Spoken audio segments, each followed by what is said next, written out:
This is the Strength Beyond Fitness podcast A Build Body Fitness production brought to you by Coach Luis and Coach Renee, where we talk about simple principles to train your mind, transform your body, and maybe even change your life. All right. Hey. Happy New Year's. Happy New Year. We're like a couple days late with the Happy New Year's, but this is our first podcast we have been able to record since the new year. So, new year, same me. I decided I'm going to be even worse this year. I love it. It is full villain era. Yeah, I like it. Yeah, it's crazy the mindset that kind of happens during the new year that you just start seeing all through social media. I just even think it's before New Year. Yeah, exactly. Can it's we like, talk about it's that? like building up.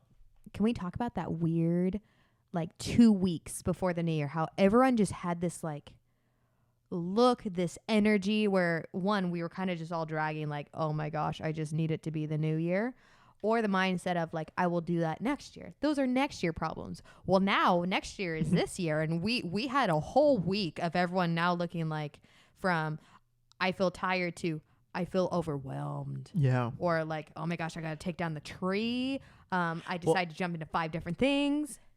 And I think everybody's also coming back from being sick one way or the other. So it's just It's weird. It's weird. It is. It really is weird. But I love that mindset of new year, same you.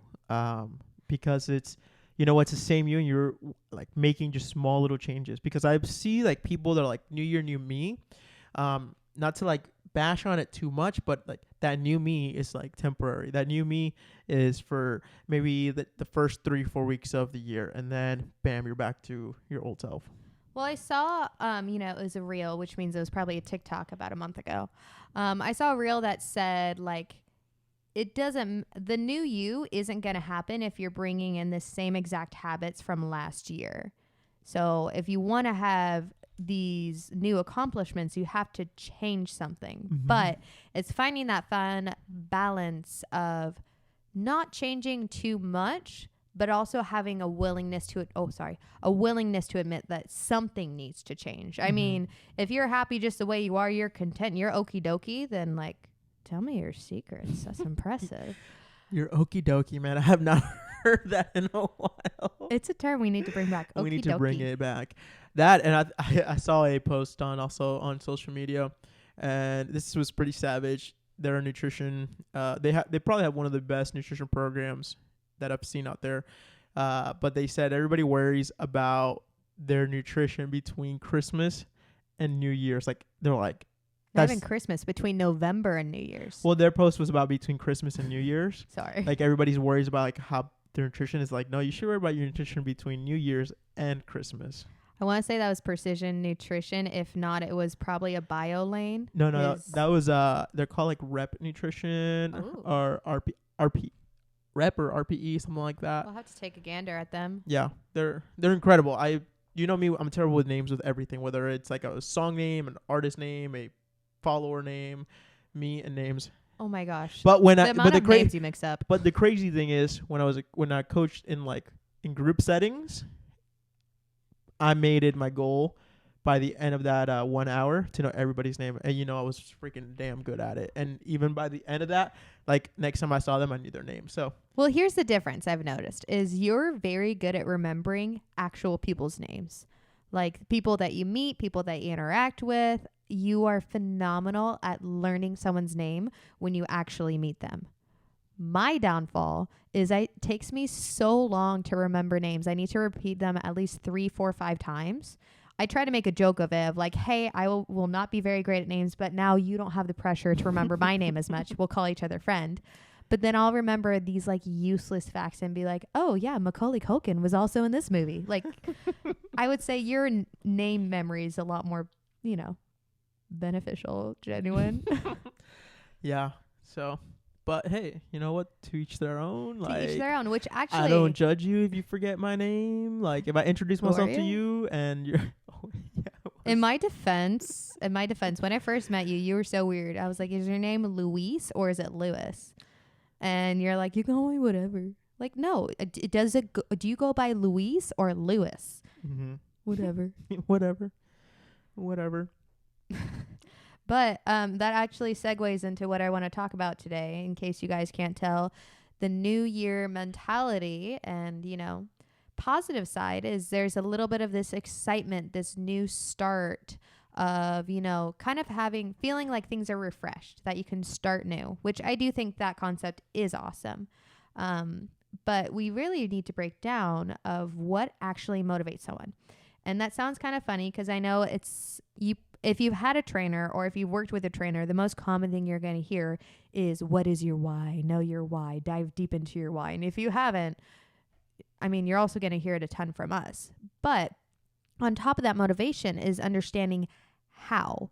And we'll use the example of, I would say, I feel like the old school mentality, if you were to watch like Biggest Loser, was you have Jillian Michaels, who's basically insulting people, telling them like, I think there was one show I watched where they're like, your dead grandma's looking down at you disappointed at your push-ups. Gosh, I remember you watching that, and I was like, holy cow. There's no way they would get away with that today. No. Or they're making fun of them. They're calling them useless. Like, kind of, I would say, degrading. Yeah, like I remember some of the wording was like, do you want to be this pathetic individual? Like, start working. Come on. Like, don't give up right now.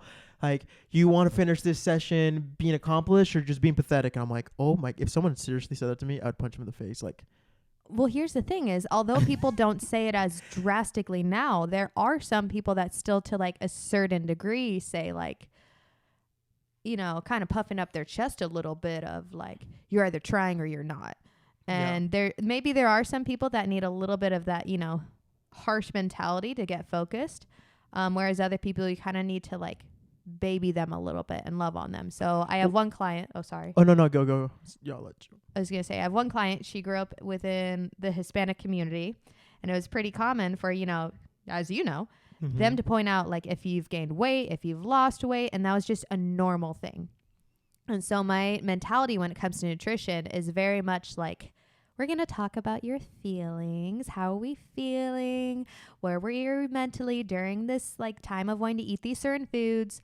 And we really switched the mentality to, let me just call you fat all the time, which she's not. I wouldn't do that. Right. To how can we notice your non-scale victories? How can we celebrate your little accomplishments? And she, between like my coaching and other stuff outside of our coaching, she realized like, I really need positive reinforcement. And she went from a mentality of, I want to say at least like 20, almost 30 years of having people just kind of shut her down, maybe not purposefully in a hateful way, just because that was the standard. It's just the culture. Like, okay, I actually like it when people notice that I'm trying hard. I like hearing the things I'm doing well instead of someone pointing out everything I'm doing wrong. I'm going to also throw this out because I thought this was one of the most incredible things that she could have said is when you did a follow or check-in with her. I think this was a good like 13-week check-in or even more because I think you've been working with her longer than that. But she told you, it's like she reflected on it and was like, it's crazy how I realized that in the beginning you were trying to fix my gut and my relationship with food versus trying to get me to lose weight. Because her mindset when it was nutrition coaching with you was, I need to lose weight because her family has told her whole life those things. And you were like, well, let's take a step back because you've been trying to lose weight your whole life, technically. And what you're doing right now is currently not working, but it's because it's not consistent. Two, you don't believe in yourself. You praise other people more than like you praise yourself. Like you have conversation with her and she talks everybody up that she works with, that she has a relationship with, but she never talked that way about herself. And you went into like this coaching side where her progress isn't in a picture because it's in her mind. It's her relationship. And I think that was incredible. One thing I was going to say earlier when you thought I almost interrupted you was like, the crazy thing about fitness is that everybody in one way or the other kind of wants it. It's something that everybody wants to understand and want, but not everyone feels welcome. And the reason not everybody feels welcome is because of that mindset of like, you look at a show from like from the 90s or early 2000s and you see fitness and it's tied into that, like those words, like, oh, come on, you're like you said, your dead grandma is looking at you, like, what do you want her to think? And then you also see other shows where it's like, you want to look like this, you need to eat like nothing basically and follow this crazy routine, and it's just, there's so much confusion and so many things where like you might not feel welcome into it, and I think that is wrong. I 100% agree, and I want to actually dive into. I didn't think I was going to bring it up this conversation, but we're gonna drop some tea, or is what you called gossip juice. Equinox recently got under a little bit of trouble because they posted this really rude campaign of, if you're not currently a member with us, we do not want you right now. Like, we do not want new members. We don't want the new gym mentality. And Yikes. one, that's you guys, it's not trendy anymore to make fun of the new people coming into the gym. That's not trendy. It's so out of date. And two, it should not have been trendy to begin with, because almost everyone started somewhere. And as far as I know, unless you're old school LA Fitness, everyone pays the same price. No one has some special membership. You are not more entitled to the gym than other people. And if you have been doing that, just stop it.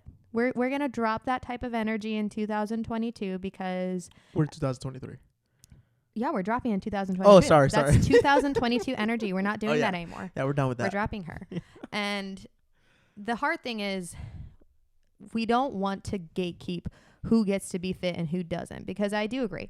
They're tying into that. There's also the mentality of, quote, you don't want it enough. Mm-hmm. And maybe it's not necessarily that they don't want it enough. It's just they maybe want too many things at once, or it's...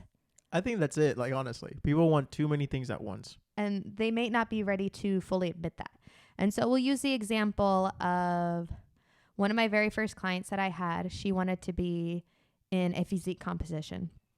And then she also wanted to do an OCR race, but she also wanted to lift really heavy, but she also wanted to have macros, but also wanted to have, a healthy relationship with food. There were so many things she wanted to do at once, where it was like, okay, what are we starting with? Because there's no way we're going to have you feel strong enough to run a 10K obstacle course race. And then right after, we're going to cut you for a physique composition, which I didn't at all even try to train her for that, because I'm not experienced.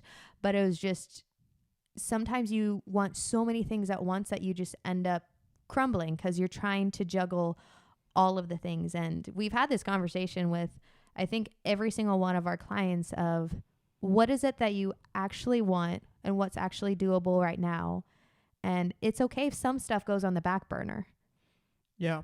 I think it was so cool. We were talking to someone that we're working with as mentorship, and he said, like, sometimes people reach their goals and then you ask them, then what happens? What's next? Like, you reached your weight loss goal, or maybe it's your muscle gain, and what's next? And sometimes it's like, life just continues on. Like, there's no major change.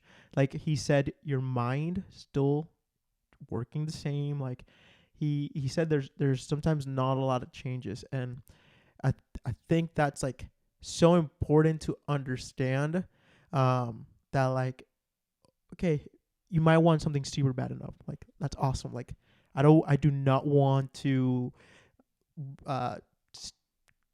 extinguish that flame or etc. But when we say we're gonna work together towards it, and there's constant like missing of a workout, missing of a check-in, unresponsive, and then a nutrition is not aligned, but you keep saying that you want this, and it's like this back and forth. Like, hey, let's take a minute and really figure out like you're wanting these things, you're struggling working towards it. Let's say you accomplish it. What's gonna happen next? I call it the so what mentality, and it's going to sound harsh, but it's the so what? Because sometimes we get stuck in this spiral of, I'm going to be happy when this, I'll be happier when that. And I think you've lived an example of, I'm going to be happy when I hit my 12%. Were you actually happier, or did you just get stubborn because, maybe your lifts weren't as heavy, or you weren't as toned, quote, as you thought you would be? Yeah, it wasn't. I hit that goal and I was like, I need to go lower. and then figure out what I needed to do for that. And I realized, is it really worth it? Like, And that's another thing people don't consider is, and this is where the priorities are super important. So, for example, I have a client who family is everything and church is everything. She's a very social person. And so we've learned how to kind of play around and adapt with how to make nutrition and fitness make sense, because sure, we could create this transformation that would happen really quick, but then that would mean, okay, we're going to sacrifice time with your family. We're going to be sacrificing these certain date nights you have. We're going to be sacrificing these traveling days, and fitness should fit within your life. Fitness doesn't have to be your life. And I say that as a personal trainer, and that's something that I remember as well, is fitness is part of my life, but it shouldn't be to the point where I'm losing out on things. And it's important to take a look at like, what are actually your priorities and how can you make it all fit in? So if you want to be a physique competitor, and I say this as someone who isn't, but we've interacted with a lot of them, physique competitor, like you really cannot have any excuses. You have to be fully committed to, the diet plan. You cannot waver from it. You have to be fully committed to your training schedule. You have to be fully committed to spend the money, because it's expensive. That's an expensive sport. Very expensive. You can't just kind of step into it of like, maybe I'll do it. And if you can't, that's okay. But it's important to realize that priority before, so then you can make everything work. Because I think the biggest downfall that I've noticed in motivation is, one, people try to do too much at once and then they beat themselves up because it's hard to juggle everything, or two, the results don't come as quickly as they hope, or they don't see the progress because they're only looking for one thing. There's when you were talking about like how fitness needs to say that again. Fitness doesn't need to fit in your life. Like, no, fitness doesn't have to be your life. Exactly. Because people think that they need to make fitness their life, and instead of, the best thing to do is see how you can make it fit into your current life. It made me think of a Spanish saying. So for anyone that speaks Spanish, they're gonna understand this. It goes like this: "Comes para vivir, or vives para comer," which means, do you eat to live, or do you live to eat? And it's like a saying where like it's used very common when you're confused when it comes to like you're in a working habit that's really bad, or maybe you have like a eating problem or whatever. But anyways, what it made me think of, it's like we see those hashtags, fitness is life.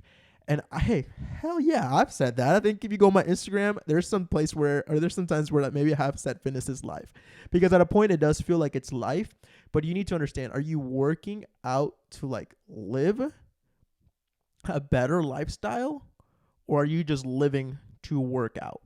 And trust me, like if you think like you're living to work out, like that becomes very unsustainable when your life has a lot of different environments, meaning, whether you're a parent, not a parent, you have new jobs, you travel, whatever the circumstances, really, it's very important to understand, like, you should implement a healthy fitness life to live a better life. You're not living just to work out.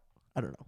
And I've been using the term environment a lot with our clients. And so if you haven't trained with us before, the idea of like knowing your different environments is being aware of different situations. So you have the ideal environment. This is perfect. You woke up with all the energy. You have all the time. You got the workout in. You made the food, the perfect environment. The one that might happen the first couple weeks of a new goal, but is really hard to sustain. Other environments may include days that are busy, days of travel, days where maybe your anxiety or depression are acting up, days where you have sick kids in the house. It's considering different situations that you find yourself in. And as we've talked more and more about motivation and goals with our clients and thinking of like, okay, what are your non-negotiables this year? Like, how can we create these healthy boundaries, but decide what are your non-negotiables when it comes to fitness and health? We've had to take into consideration, how do these fit into your different environments? Whether it's like, say, I'm going to have a palm size portion of protein for at least 2 out of 3 meals a day. Is that something you can maintain on your perfect day as well as your sick day? Are you going to be able to maintain that when traveling out and about? And I think these are important things that we need to consider. Is we all want to think about what we're going to do under the perfect circumstance, but life is messy. Yeah. What are we going to do when things don't go according to plan? When you have to pick up your kid early from school, or like when we came home from vacation and you were knocked out sick. I was dead. On top of having a baby that was teething, on top of having a toddler, he's not a toddler, he's 5, having a 5-year-old boy who needs all the attention while I didn't feel great. Like, do you think I really want to meal prep in that moment and get my workout in? Mm-hmm. And it's not just creating the perfect plan for when life is perfect. It's how can you create goals that are adaptable when life isn't perfect? It's dead on the money, because, excuse my language, like, shit's gonna hit the fan at some point. Like, it will hit. and it's, there are different degrees and different levels, but it is incredible when you think like, I'm gonna wait till things are perfect. Like, I'm gonna wait for the perfect moment to start my routine, to jump into this diet, to etc.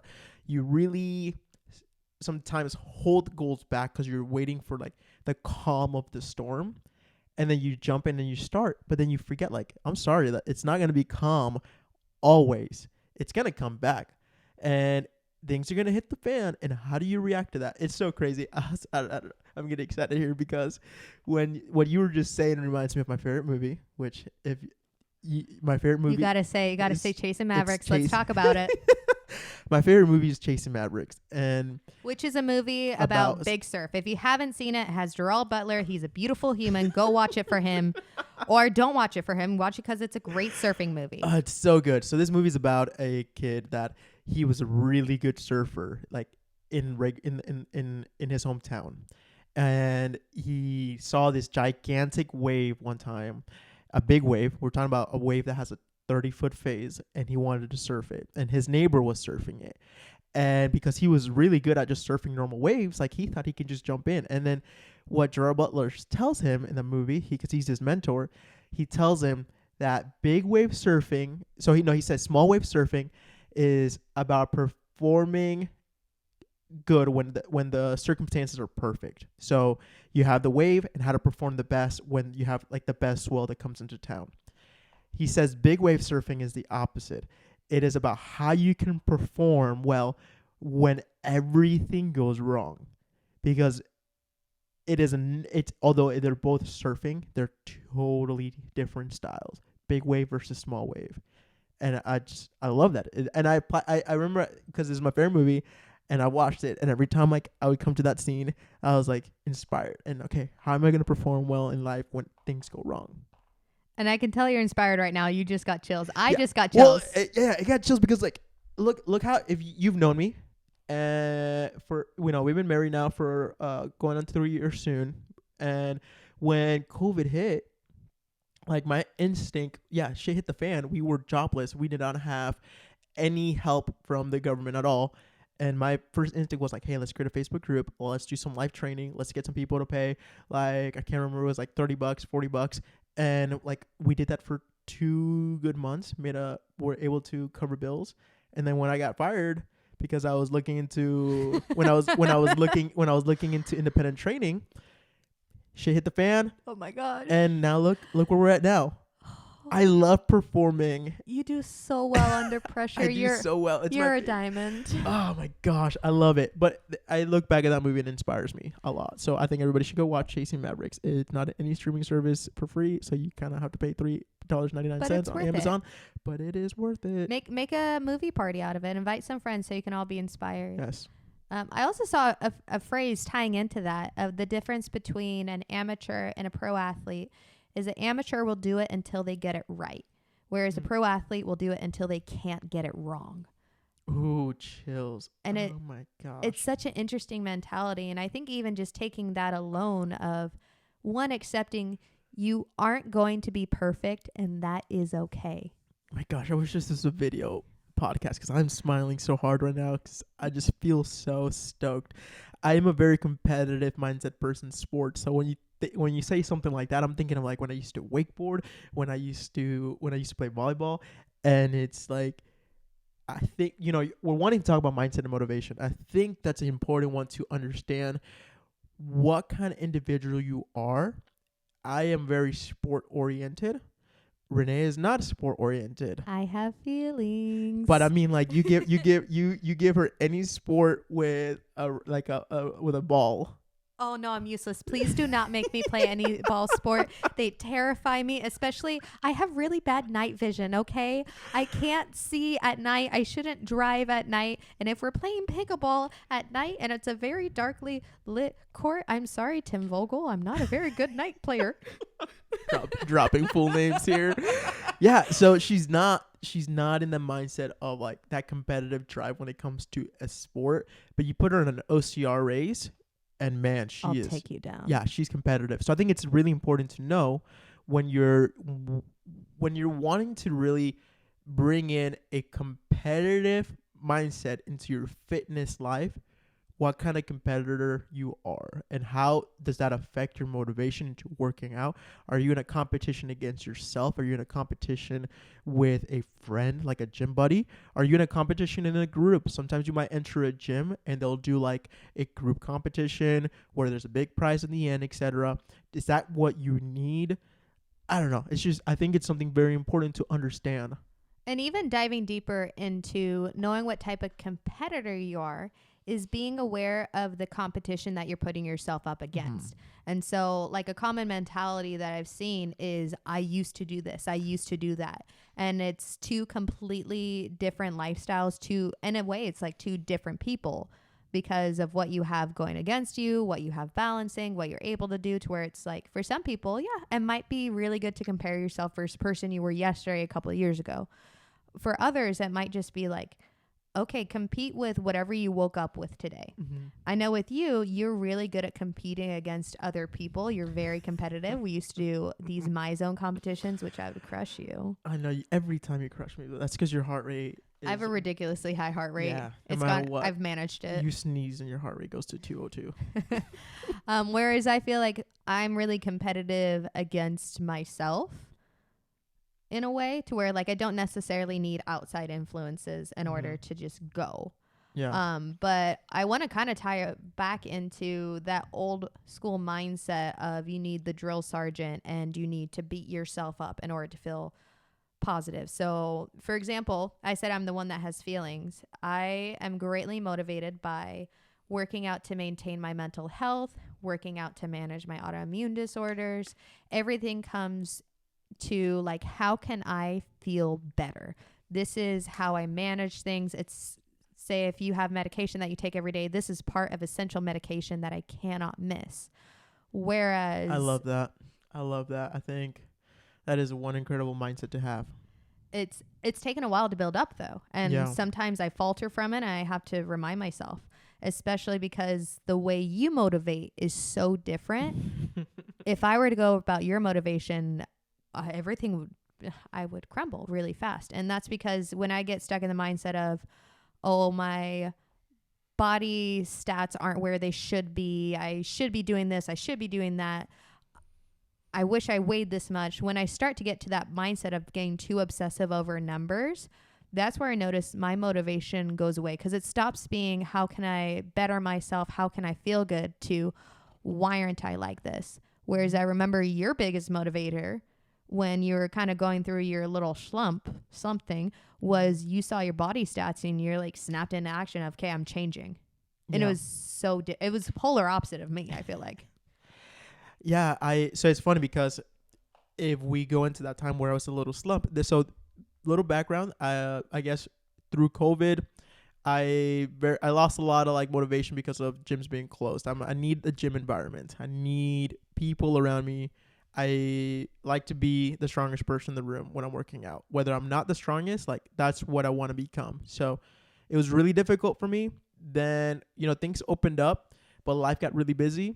And Next thing you know, we're married. Next thing you know, several months later, we're pregnant, and then several months later, we have a kid, and then building a business, and I stopped prioritizing myself.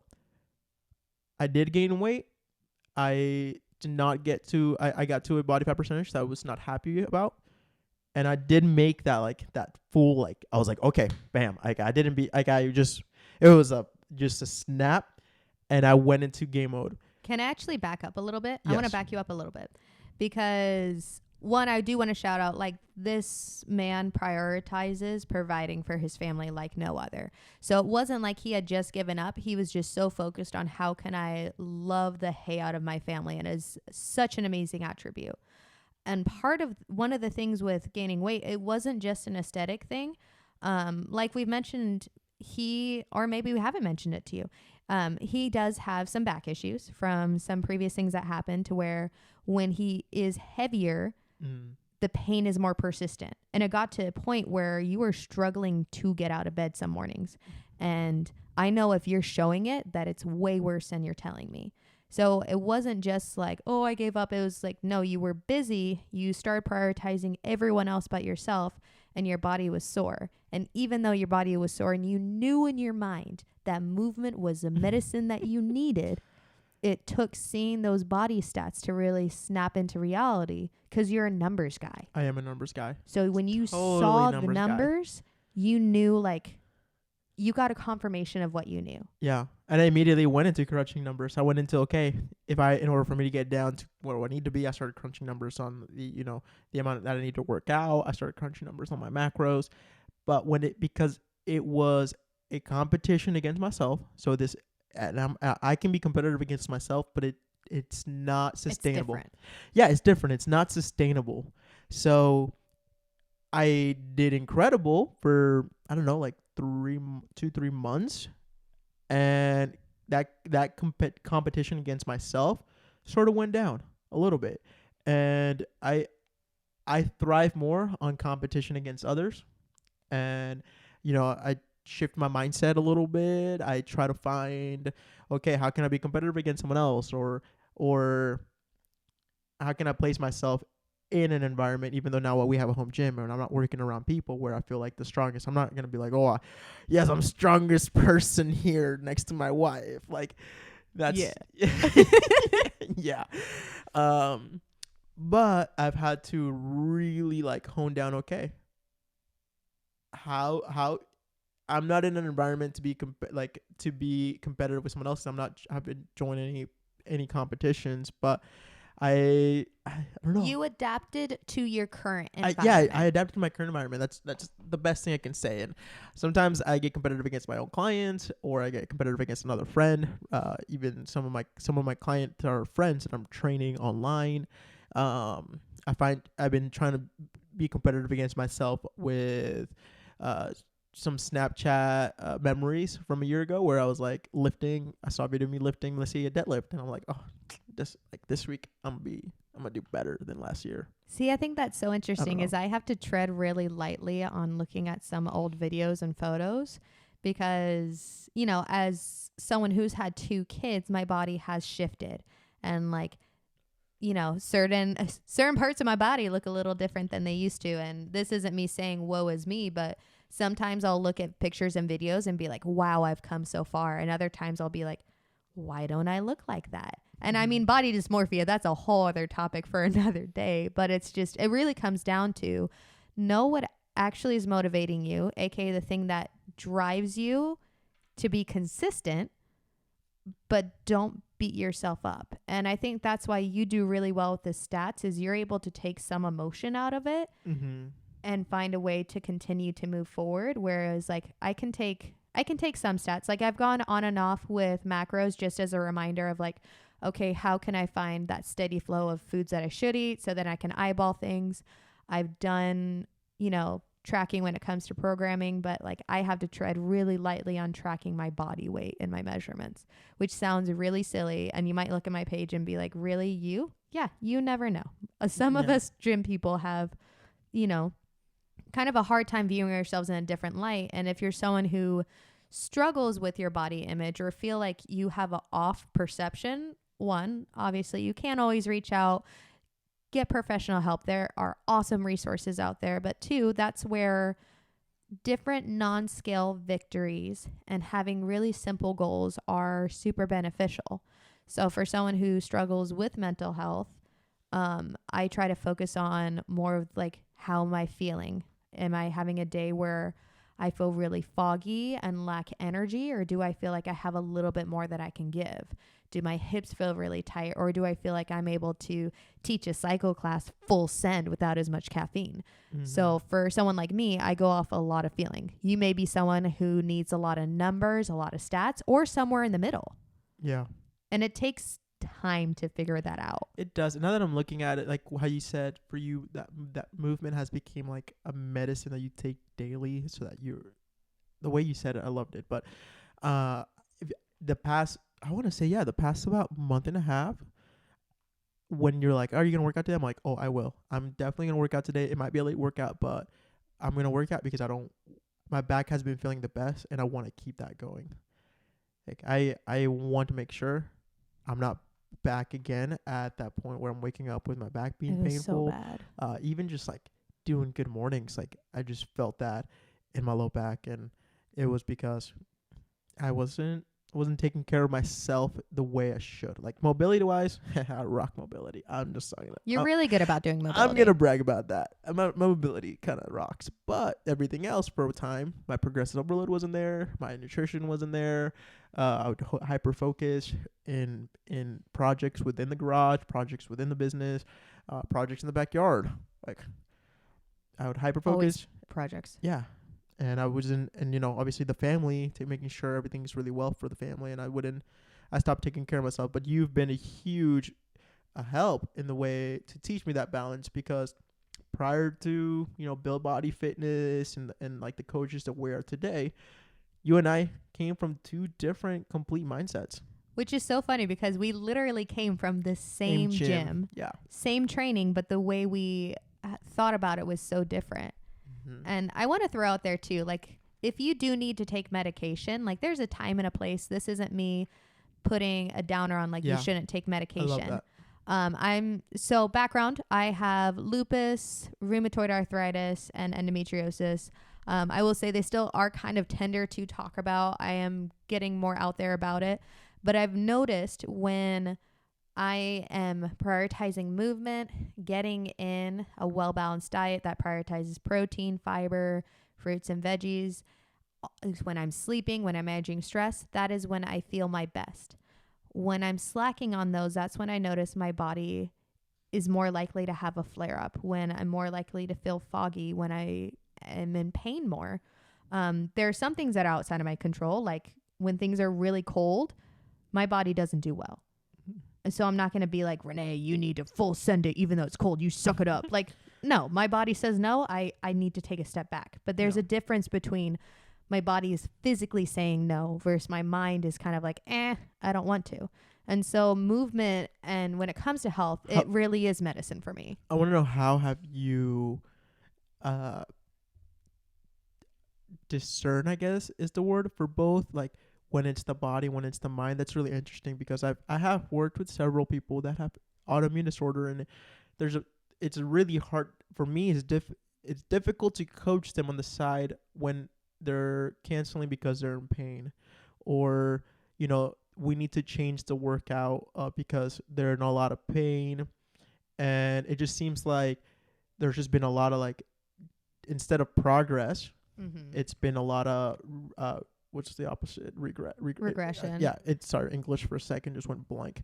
There's a lot of regressions because now that pain takes over and you start to hold yourself back. So how have you overcame that?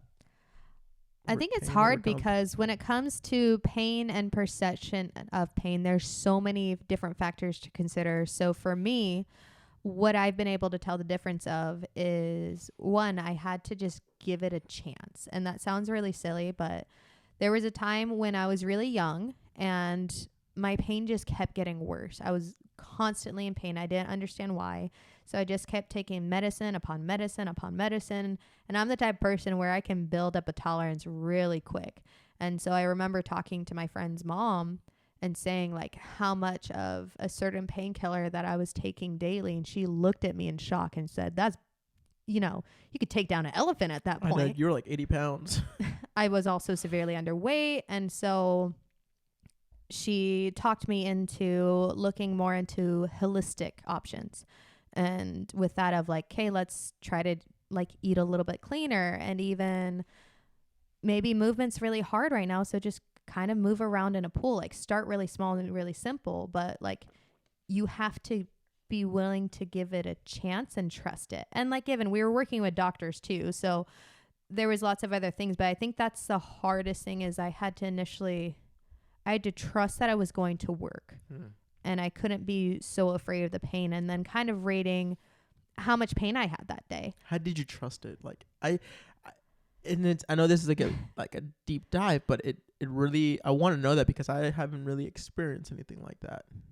At that point, honestly, I don't want to tear up. I think at that point I was just so heartbroken, and I didn't know where else to turn, and I had lost all hope. And it was like, you know what, at this point, might as well do something, because what I'm doing right now is not working. And so my friend's mom, I trusted her, and she said, if you like, just give this a shot. What is the worst thing that can happen by eating a little healthier? What is the worst thing that could happen by trying to do low impact movement? And maybe that's a silly thought process if I had to take it to that extreme of like, what's the worst thing that can happen by investing more in you? And the investment didn't have to be big. She didn't tell me to go join a CrossFit gym. And it was just, hey, try to implement a little bit more of this and try to implement a little bit more of that. And I think for me, because I can be prideful, it took me hitting rock bottom to be willing to try the simple thing. Because at that point, like, oh my gosh, I did not expect to get emotional.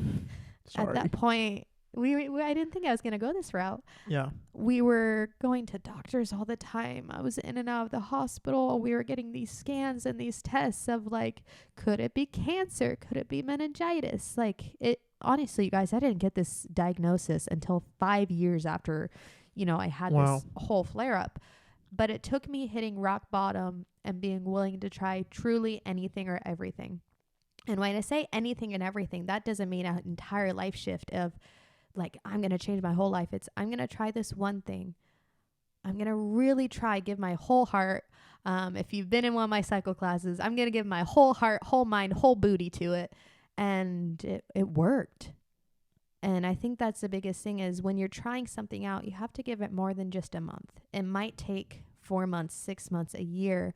It might take a little bit to see a change, but the investment is 100% worth it. And it's taken a lot of trial and error. I'm also going to add, like, I feel like it might take a while to see what you truly are working for, because I think when you were in that place in your life, you didn't just start everything and we're doing it for a big booty and an Instagram picture like that. Oh, no, I didn't even have a booty. I was a little, I was a little glow stick. Yeah. I was a little twig. I was just going to break. That was your start to introducing the power of exercise and nutrition awareness in your life, where it wasn't like you didn't have to make this huge jump of going into gym and doing heavy weightlifting and going into this perfect macro count. Like, it began with subtle changes of, okay, I need to believe that if I move today, it's going to be better than if I stay. Most people don't know this, but she was in a wheelchair, then stay in a wheelchair all day. Yeah, surprise. My legs stopped working, but they work now. It's great. Yeah, and we've discussed in the past that like physical therapy for someone that had an accident and they couldn't walk or anything, the process is gonna be painful, and it's important to understand, like, is your process of pain that you're going through in order to progress and get to another level, or is it to injure yourself? And I think like when you've been in an accident and you're going through physical therapy and you're trying to walk again and you're going through pain, it's not a pain that it's purposefully to lead you to an injury. It's a pain to be able to get back to where you were. And I think when you've told me stories of like trying to walk again using a walker or the wall, and you'd fall down, you'd be stubborn that you'd want to go to to the restroom from your room. I didn't want help going. And you would fall, and it was painful, but it was needed. Like that kind of pain is it's needed. And we have to define like what is pain. And there's so many different descriptions of, is it, an inflammation pain? Is it, something's about to tear? Is something a little bit sore? It's understanding what sort of pain it is. And that's where, like, I mean, if you're at this point, that's where obviously you need professional guidance. And we've learned even more about understanding different aspects of pain the more we've connected with physical therapists within the area. But I want to put out there, like, when it came to me being in the situation of my body shut down, I'm in a wheelchair, I'm not wanting to eat, that was my current environment that I had to adapt to. Do you think it was really realistic for me to join a gym that day and then jump straight into keto? You know what? I'm so disappointed that you didn't do that. Slacker. And so I think that's important right now. If you feel that, this isn't to say don't be motivated and don't be excited about your goals. I want you to be freaking excited about your life. I want you to be excited for the things that you're working for and the things that are coming for you. But I also want you to set yourself up to where you're making little changes and you're working with the environment that you have. And these are 3 questions I always ask my clients. What are you willing to do? What are you not willing to do? And what are you realistically able to do within your current circumstance? Make life work for you.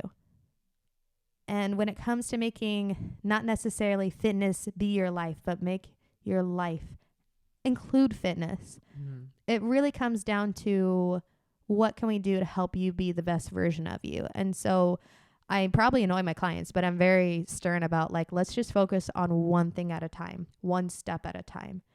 And there's a book that I remember our old gym was obsessed with called Atomic Habits, but there was a lot of truth to it. Mm-hmm. And the idea is you get one habit, just one that you want to be really good at. Say it's, I want to be better at drinking water X times a day.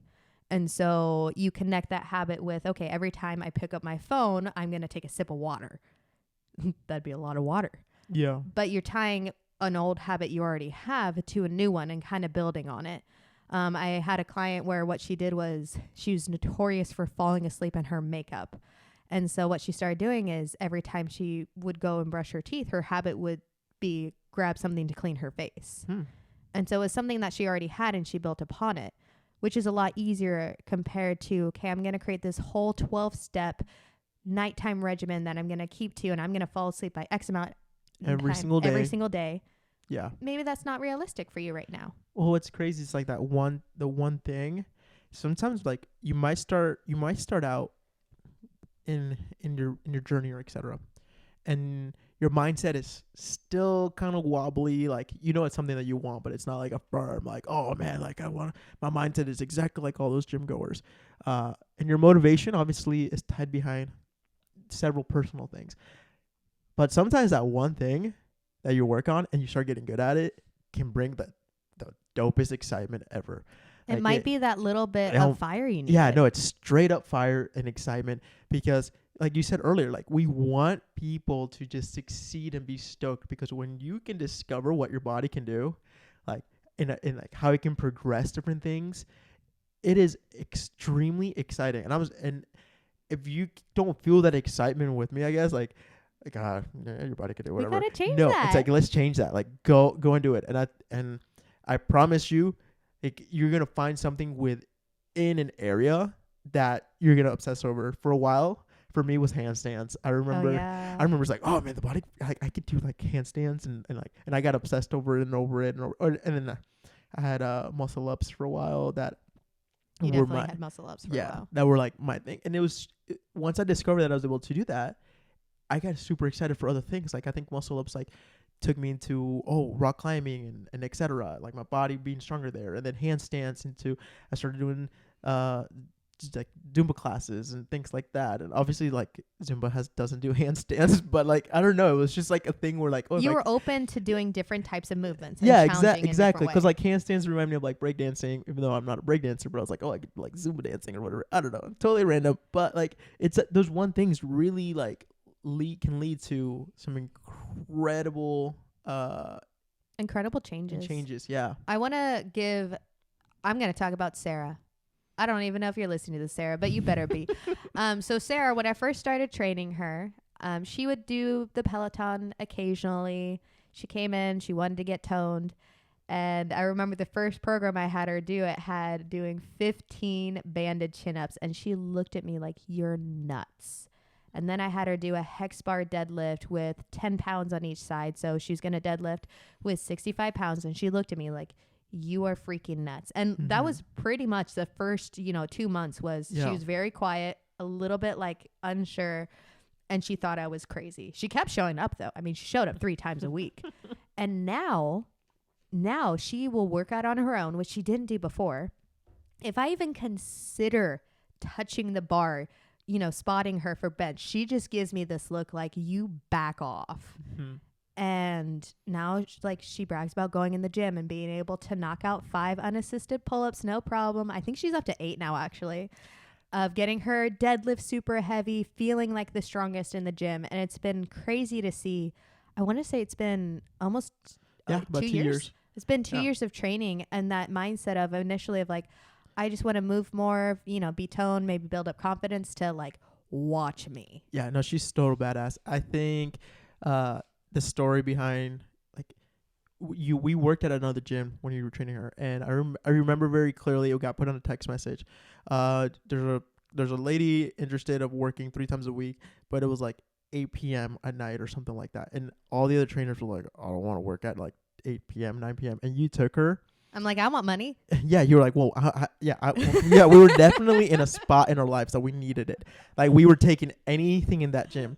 But it's like, you were the one who went for it, and I know for a fact that you were the trainer that she needed. If she would have worked with me in the beginning, she probably would have quit at, maybe she would have renewed, because she was in a specific place in her time, in her life, that she needed someone that can relate to what was happening, and someone that can show, hey, I'm also a woman, and I'm a badass, and I'm not freaking gigantic and bulky, but I can lift like double what or 3 times what you can currently lift. Because she thought like if she lifted heavy, she was gonna get bulky. And you're this girl that's I'm 5'1", 5'1", and she's deadlifting 65 pounds. You can deadlift like on a hex bar almost 200 pounds, and maybe even past 200 pounds. And you were showing her like, hey, you can do this, you can move well, you can be hot and sexy, and you're not gonna be super bulky. And you also had other personal things that you related with her. And now she has the most incredible view in health and fitness compared to when she started.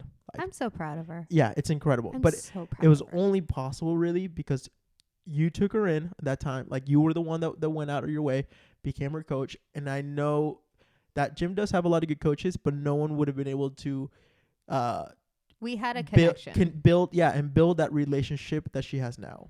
And another thing that transformed too is it turned from like, are you proud of me, to I am proud of me. And that's an aspect that I remember that. I push it a lot with our family, and it sounds really silly, and I even mention it within my cycle classes with my clients of like, it's great if I'm proud of you, but it doesn't matter if you're not proud of you. Like, looking over at your goals, are you doing it to impress everyone around you, or are you doing it for yourself? And at the end of the day, it's great if other people are proud of you, but I want you to be able to look in the mirror and say, you know what? I'm proud of this person, or I'm working on being proud of this person. And that's really what matters most. It's great if you're proud of me. I know you're proud of me. But does that really matter if all of my motivation, all of my drive comes down to, I need to make sure Luis is proud of me, versus being able to like kind of be at the end of the day and be like, you know what? Maybe I fell short on a couple of these things, but I'm proud of what I did with my circumstance and with my understanding. Yeah, absolutely. I think I really think that's something that you make a part of your training, because you told me a lot of times where you're like, you've had clients like, you haven't said like that I'm proud, because you're just like, you hammered at them at the times they need to. And then I remember you were telling me there was one client that was like I need words of affirmation. Oh my gosh, poor guy. Poor guy. You were really trying to teach him like, well, I will give you words of affirmation, but like, you need to like be proud of yourself right now. Like, this is not about me being proud of you. It's like, you need to be proud of yourself. That's a conversation for That- another it is day. not- but that's just what I'm Another thinking day. about. But that is true. Yeah. And I think that is, if you do get a trainer, that is a common thing that we notice among clients. And I think you even had this conversation the other Oh, yeah. day of like, man, I don't want you to do this for me. You got to do it for you. Yeah. That's my Louise voice. Thanks. You make a totally different one when you're mad at me. But I'm not mad at I you right know. now, so we're good. So at the end of the day, you have to consider, one, what are your priorities and what are you actually prioritizing? If fitness isn't your number one priority, that is okay. Just know that your effort will reflect within those expectations and find a way to realistically make it work. If you are constantly beating yourself up, that's probably a sign that you may need to switch some things up, whether it's your current training, who you're training with, where you're training, why you're training. And then also know that you're not going to be perfect, and that is okay. There are so many lessons you can learn on the days where you fall short. You're never truly losing. You just have an opportunity to learn and to improve. Absolutely. That's amazing. Honestly, I think this is something that we could both just continue rambling on and talking because we're so passionate about it. And that's a huge part of Strength Beyond Fitness, is bringing that awareness that there's so much more. So maybe you come Yeah. into the door initially because you want to have a big juicy booty, and girl or boy, I will help you get that big juicy booty. But we also want to help you strengthen that mind, strengthen that heart, strengthen that drive. We want to help you find a strength that is beyond fitness. So thank you guys so much for listening. We hope you have a beautiful day. You beautiful people, go do good things. Stay golden. Cheers.